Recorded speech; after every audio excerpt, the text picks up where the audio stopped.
Well, what a holiday it was.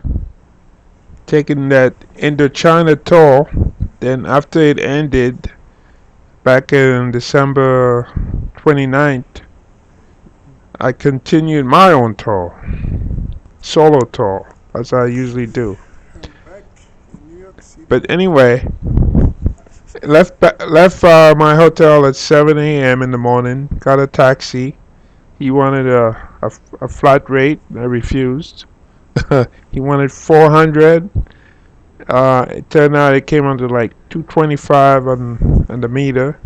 So I gave him 300, which was not bad. We talked some politics in Thailand. You can talk politics, but you can't talk about the royal family due to the less majest laws or what have you. I guess you can get in trouble depending on who you talk to.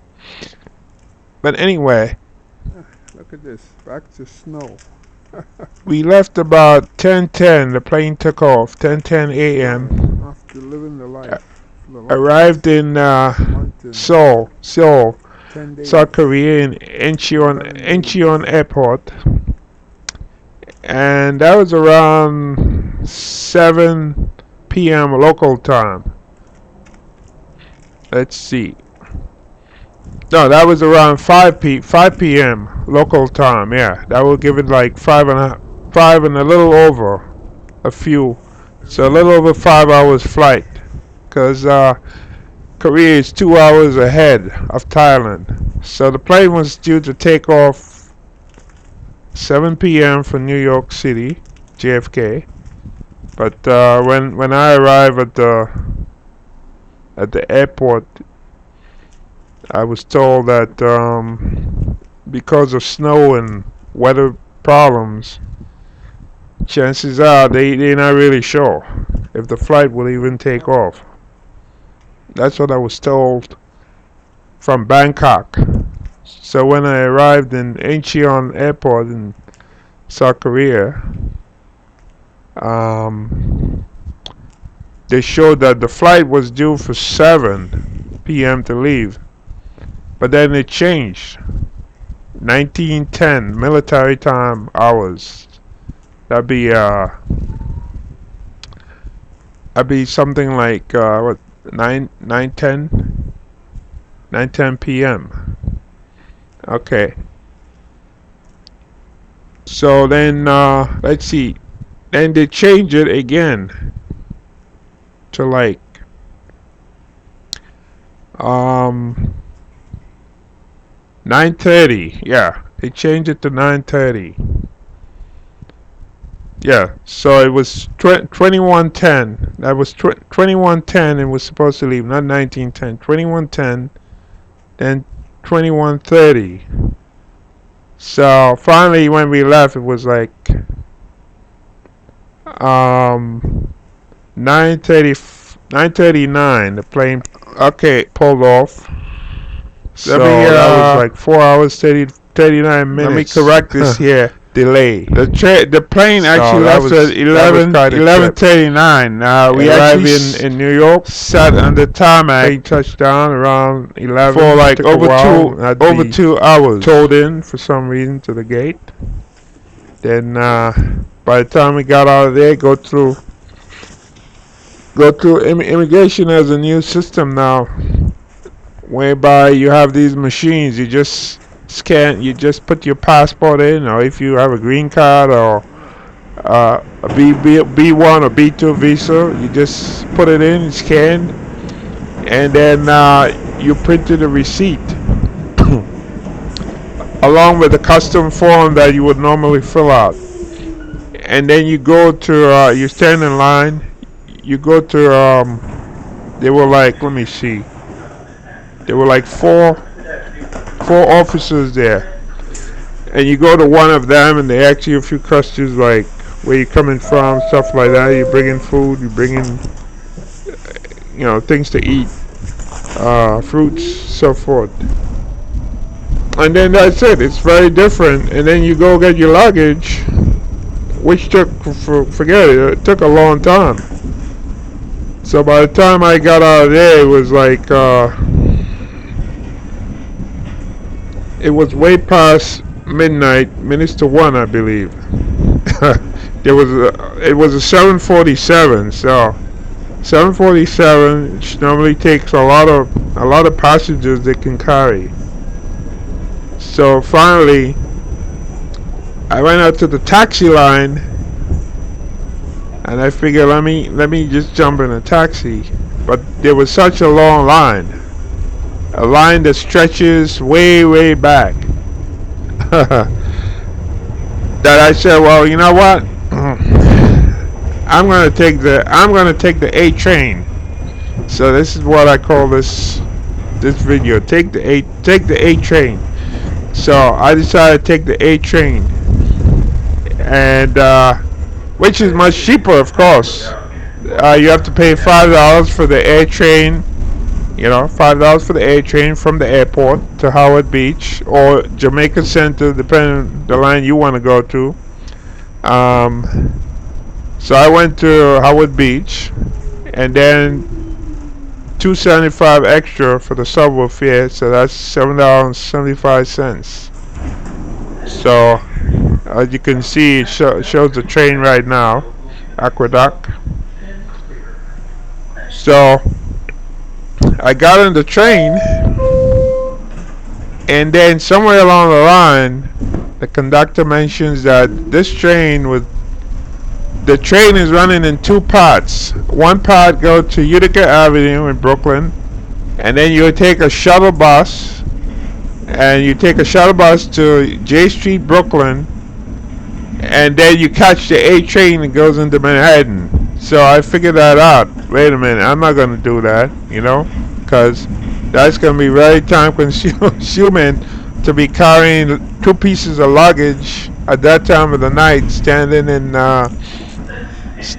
at Utica Avenue in Crown Heights at that time in the morning, carrying some stuff back from overseas, some new stuff I got, nice new phone, a Samsung Galaxy, what's that? The Galaxy Note 8. Yeah, so who wants to be robbed? But anyway, so I decided, you know what? There's a station called Broadway Junction, and from Broadway Junction you can change and you can get access to like the J train, the M train. Which, if I had known, if they posted signs up at the airport and say, look, the A train is running in two parts and you have to use a shuttle bus. But no, they don't have the decency or courtesy or the intelligence or integrity to do anything like that to inform travelers. I live here, so I could switch to something different, a different means of transportation. But what about the tourists who decide, well, let me take the train. Let me try it out at that time. So that wouldn't be good for tourists. But anyway, had I known that, I would have gone to Jamaica Center and catch up with the J train or the E train from there, and that would have been much better. So I ended up going to Broadway Junction. Get out there that time of the night. Very cold because that station is elevated. It's cold, and they were washing down the station at that time of the morning. It's late. So they're washing it down. They have these hoses and everything like that, so it makes it slippery. So now I have to be careful walking down those steps to the J train. And then finally, I got onto the J train. I believe I stood there and I took some pictures, but it's kind of hard to see out the window as I go over the Williamsburg Bridge. And then I was able to take the J and change at Essex Street and come into Brooklyn on the F. So that's how I did it.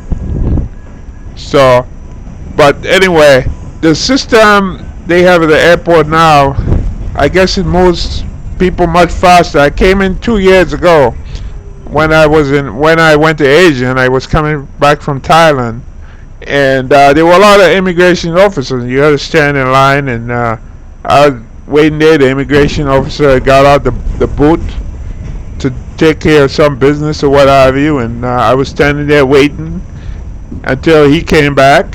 He just stamped my paper and gave me back my passport. But now you have all these machines, so machines are replacing humans. So anybody who thinks of becoming an immigration officer, be careful.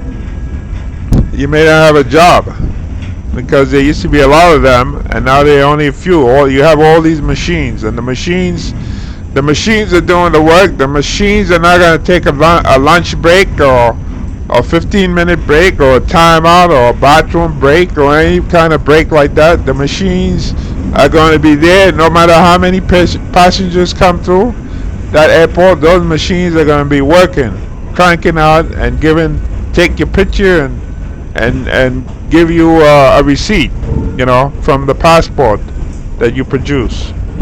So right there, the government is going to save a lot of money right there by doing that, by eliminating a lot of people, a lot of immigration officers. But another thing too, when you coming off the plane, you're gonna notice that normally, people come off a plane because there's so many people. You may not have time to go to the restroom, the bathroom, or whatever, and you may want to say, "Oh, I'll wait when I come off," because it's not always convenient to go in the restroom on the plane. You have to stand there. The plane is shaking and rocking. You standing there waiting. Other people are waiting. So you know what? When you come off, you say, "Oh, as I get off the plane, I'm just gonna slip into the bathroom." Well, I came through Terminal 1. There's no toilet coming or coming off the plane all the way, and it's a long walk. It's a good distance all the way to the immigration hall. There are no toilets. They made it deliberately like that. I guess is to prevent people from secreting any kind of contraband or anything like that. So people won't be tempted, to say, well, oh, I'm bringing in some kind of contraband, some narcotics or something like that, and oh, gee, you know what? I'm gonna slip into the bathroom here, and I'm gonna either get rid of it or swallow it or whatever. I guess people have done stuff like that before, so they know that.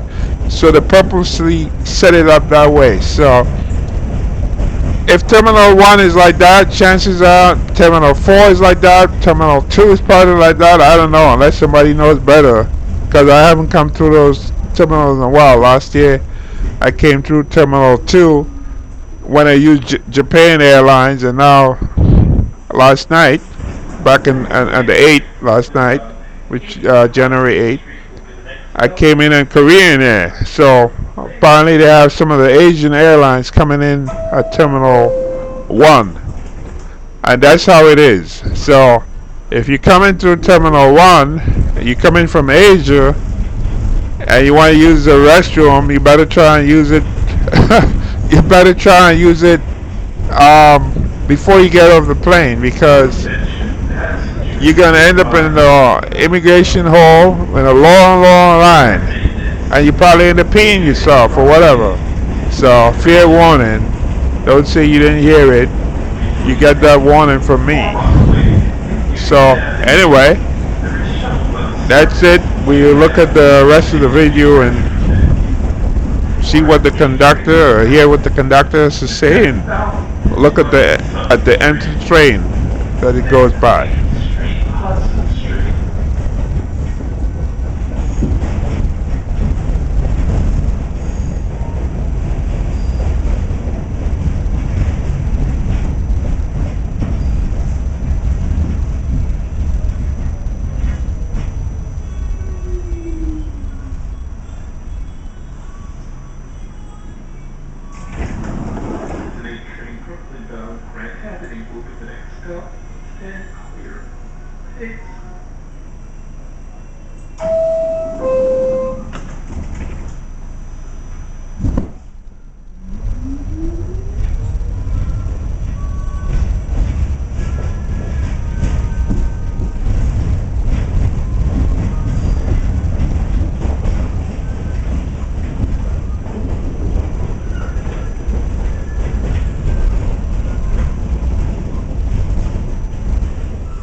Clear of the closing doors, please.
Okay, the train is getting close to Essex Street.